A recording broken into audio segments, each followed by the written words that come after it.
Hello, मैं हूँ शोभिता मंडल। मैं आज आपको डीएनए की कहानी बताऊंगा। डीएनए की कहानी क्यों? वाटसन एंड क्रिक ने तो मॉडल दिया है, इसमें कहानी का क्या कहाँ स्कोप है। डीएनए का एक साइंटिफिक स्टोरी है कि वाटसन एंड क्रिक का जो 1953 का मॉडल था, उससे पहले बहुत सारे वैज्ञानिक इस खोज में अपना कंट्रीब्यूशन दिए थे, जिनके बारे में हम लोग को जानना जरूरी है। एक साइंस का एक इतिहास है। तो ये कहानी का जो शुरुआत होता है, ये वाटसन एंड क्रिक मॉडल से 90 साल पहले फ्रेडरिक मिशर, जो कि एक स्विस साइंटिस्ट थे, उन्होंने ये पता लगाया कि जब डीएनए का बेसिकली पता लगाया। कैसे पता लगाया? कि वो डब्ल्यूबीसी पर काम कर रहे थे। काम करते करते उन्होंने देखा कि उनको एक मॉलिक्यूल मिला, जिस मॉलिक्यूल में काफी मात्रा में फास्फोरस है और उसका नेचर जो है वो एसिडिक है। उन्होंने ये उसको एक नाम दिया, नाम था न्यूक्लिक। उसका नाम बाद में बदलकर न्यूक्लिक एसिड और उसके बाद फिर बदलकर डीऑक्सीराइबोन्यूक्लिक एसिड बना। मजेदार बात यह है, मेशर इस बात को विश्वास नहीं करते थे कि डीएनए जो है वो एक हेरिडिटरी मटेरियल। क्यों विश्वास नहीं करते थे? क्योंकि उस समय प्रोटीन का काफी काम हो चुका था और different types of protein molecules के बारे में माने लोगों को पता था। तो अगर ये न्यूक्लिक एसिड और न्यूक्लिन के बारे में ज्यादा कुछ पता नहीं था, तो लोग ये सोचते थे कि जीव जगत में जो इतना विविधता है, इस बात को ये केवल प्रोटीन ही सपोर्ट करता है कि प्रोटीन भी बहुत तरह का है, जीव जगत में विविधता भी बहुत तरह का है।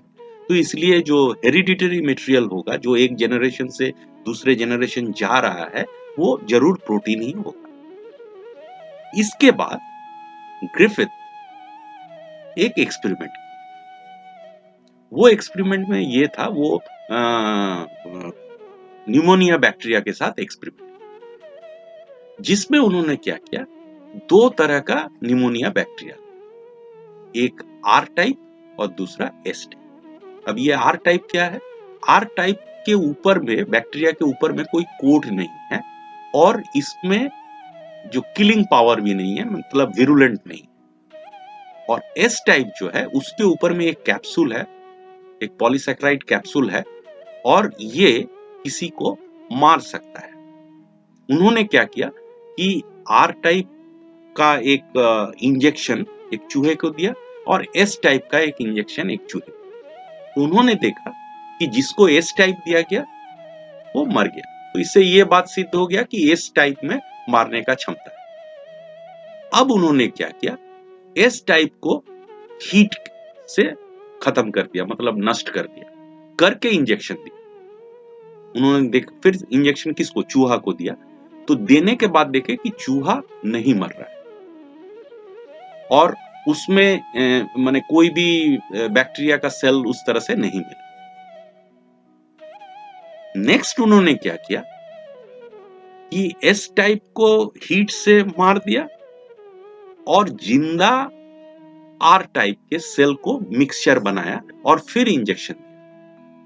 इंजेक्शन देने के बाद वो क्या देख रहे हैं कि उसमें वो चूहा जो है वो मर जाता है और उसके बॉडी से दोनों तरह का सेल्स मिलता है, S cells and S type cells pneumonia का और आर टाइप ऑफ सेल्स। बात यहीं पर ग्रिफिथ ने ये कहा कि जो आर टाइप है वो एस टाइप में ट्रांसफॉर्म हो।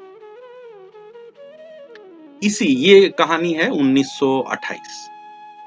इसके बाद 1933 से 1944 तक एक अलग ग्रुप ऑफ साइंटिस्ट, वो ग्रुप का नाम था एवारे, MacLeod and McCarthy.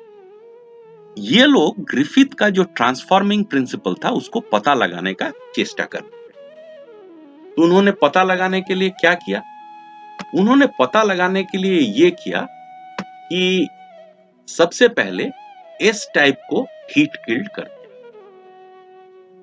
Heat killed करने के बाद उसका सभी फ्रैक्शन को मतलब तोड़ा गया, तोड़ के उसको अलग अलग किया गया। सबसे पहले लिपिड और शुगर पार्ट को सलाइन सॉल्यूशन में जो कि सॉल्युबल है उसमें सॉल्युबल करके उसको निकाल दिया गया। निकालने के बाद उस बैक्टीरिया का क्या बचा? मेनली 3 भाग बचा, एक प्रोटीन भाग, दूसरा आरएनए और तीसरा डीएनए। इन लोगों ने और भी काम किया था। इन्होंने प्रोटीनेज मतलब protein digesting enzyme, RNA digesting enzyme, DNA digesting enzyme. Digesting enzyme मतलब उसको हाइड्रोलिसिस कर सकेगा, तोड़ सकेगा, प्रोटीन को तोड़ सकेगा, आरएनए को तोड़ सकेगा, डीएनए को तोड़ सकेगा।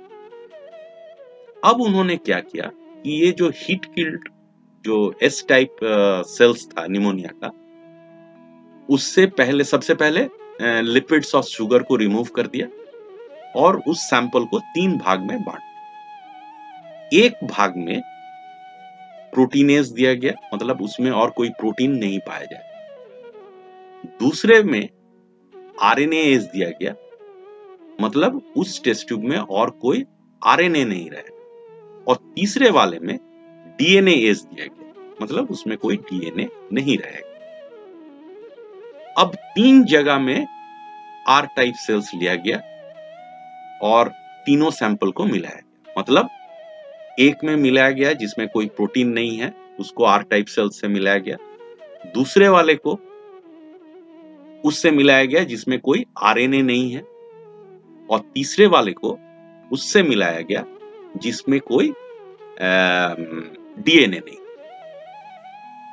तब उन्होंने ये देखा कि जो एस टाइप ऑफ सेल्स है वो पहले 2 केस में डेवलप कर रहा है, मतलब जिसमें कोई प्रोटीन नहीं था उसमें आर टाइप बदलकर एस टाइप में चेंज हो जा रहा है।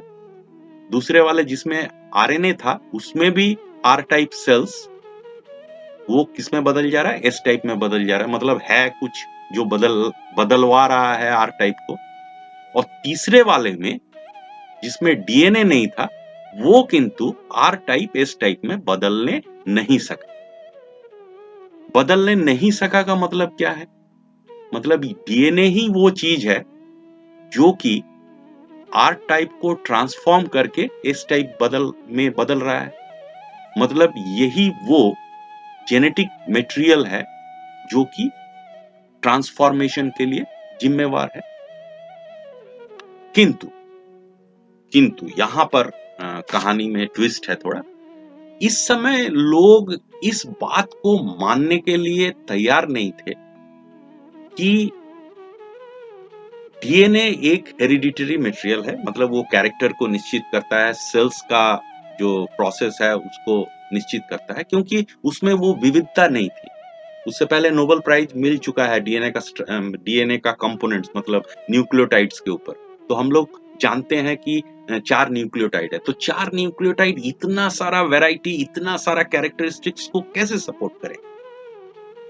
केवल प्रोटीन ही सपोर्ट कर सकता है।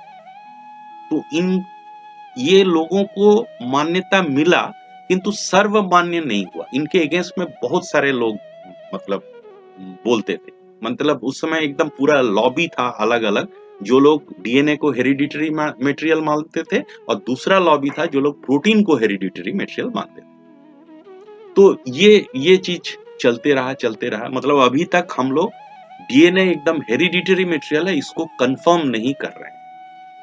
साइंटिस्ट जगत इसको पूरी तरह से नहीं मान रहा है, काम चल रहा है सब तरफ। अब इसके बाद और एक एक्सपेरिमेंट निकल करके आता है, वो है हर्शे चेज का एक्सपेरिमेंट। हर्शे चेज ने क्या किया? अच्छा, उससे पहले किंतु एक और बहुत सारा इंफॉर्मेशन आते गया, क्योंकि इन्फेक्शंस पर बहुत काम हो रहा था, डिजीज। आप लोगों को यहाँ मालूम है कि फर्स्ट वर्ल्ड वॉर में जितने लोग मरे थे, सेकेंड वर्ल्ड वॉर में उससे कम लोग मरे थे। उसका कारण ये है कि सेकेंड वर्ल्ड वॉर के समय एंटीबायोटिक आ गया, मतलब उस समय पृथ्वी में बहुत सारे जगह में वायरस, बैक्टीरिया, इन्फेक्शन, इस बात पर काम चल रहा था। काफी काम चल रहा था और बहुत सारा नया चीज ऑलरेडी आ गया था। अगर आप नोबेल प्राइज का सीरीज देखेंगे तो आपको पता चलेगा। तो इसके बाद हुआ क्या, अच्छा रेडियो एक्टिविटी आ गया था, बहुत सारा नया चीज आ गया। अब एक वायरस मिला जिसका नाम बैक्टीरियोफेज था, जो कि बैक्टीरिया को अटैक कर सकता था और बैक्टीरिया के शरीर में अपना बहुत सारा कॉपी बना सकता। ठीक है, अपना बहुत सारा कॉपी मतलब उसका बहुत सारा गुण उसमें अवेलेबल रहेगा कॉपीज में। अब हुआ क्या, इन्होंने वायरस को 2 मीडियम में सिंथेसाइज किया। अच्छा, वायरस का एक सुविधा क्या है, वायरस में केवल 2 चीज क्या है, एक है आउटर प्रोटीन कोट और इनर जेनेटिक मटेरियल, मतलब उसके अंदर कुछ है। तो अब हमारे पास 2 ही ऑप्शन है, आइदर प्रोटीन और डीएनए और जेनेटिक मटेरियल। तो उन्होंने क्या किया, 2 जगह में अलग अलग सिंथेसिस किया। 2 जगह में अलग अलग सिंथेसिस का मतलब ये है कि एक जगह में उन्होंने रेडियो एक्टिव फास्फोरस लिया और दूसरे जगह में रेडियो एक्टिव सल्फर लिया। रेडियो एक्टिव फास्फोरस किस लिए लिया, क्योंकि डीएनए में फास्फोरस पाया जाता है, और सल्फर किस लिए लिया, क्योंकि सल्फर प्रोटीन में पाया जाता है। तो इसका मतलब हम एक मीडियम में जो वायरस बनेगा उसका जेनेटिक मटेरियल जो है वो रेडियो एक्टिव लेबल्ड रहेगा, और दूसरा वाला जो वायरस है उसका जो प्रोटीन है वो रेडियो एक्टिव लेवल रहेगा, ताकि हम देख सके। अब उन्होंने क्या किया कि दोनों को इन्फेक्ट करने दिया बैक्टीरिया। इन्फेक्शन हुआ, होने के बाद ब्लेंडर में जो जो वायरस जो बैक्टीरिया के ऊपर लगा था उसको खूब जोर से शेक करके गिरा दिया। गिराने के बाद उसको सेंट्रीफ्यूज किया। सेंट्रीफ्यूज करने से क्या हुआ, बैक्टीरियल सेल और वायरस पार्टिकल दोनों अलग अलग होने के बाद उन्होंने देखना शुरू किया। तो उन्होंने देखा कि जो बैक्टीरिया में रेडियो एक्टिव लेवल डीएनए डाला गया था वो रेडियो एक्टिविटी शो कर रहा है, वेयरएज जिसमें प्रोटीन वाला जो वायरस था, प्रोटीन में रेडियो एक्टिव लेबलिंग किया गया था, वो वाला है उसका जो सेल है वो रेडियो एक्टिव शो नहीं कर रहा है, और उसका बाहर में जो वायरस कोट है उसमें रेडियो एक्टिविटी है। तो इससे उन्होंने ये बात को बताने का चेष्टा किया कि डीएनए जो है वो हेरिडिटरी मटेरियल है, वो एक जनरेशन से दूसरे जनरेशन कॉपिंग हो रहा है, एक जनरेशन से दूसरे जनरेशन में जा रहा है, प्रोटीन नहीं। तो ये एक बहुत इंपॉर्टेंट एक्सपेरिमेंट था, जिसके बाद ये बात पक्का हो गया कि डीएनए जो है वो एक जेनेटिक मटेरियल है, यानी कि जो एक जनरेशन से दूसरे जनरेशन में जाता है। इसी दौरान सब सेल डिवीजन, डीएनए का कंट्रोल ओवर सेल मैकेनिज्म, इन सब बातों का पता चल गया था। और इसके बाद हर्शे चेज का जो एक्सपेरिमेंट के जस्ट 1 साल बाद वाटसन एंड क्रिक के द्वारा जो डुप्लेक्स मॉडल है वो दिया गया। इसके साथ ही मैं अपने टॉक को खत्म करता हूं। धन्यवाद।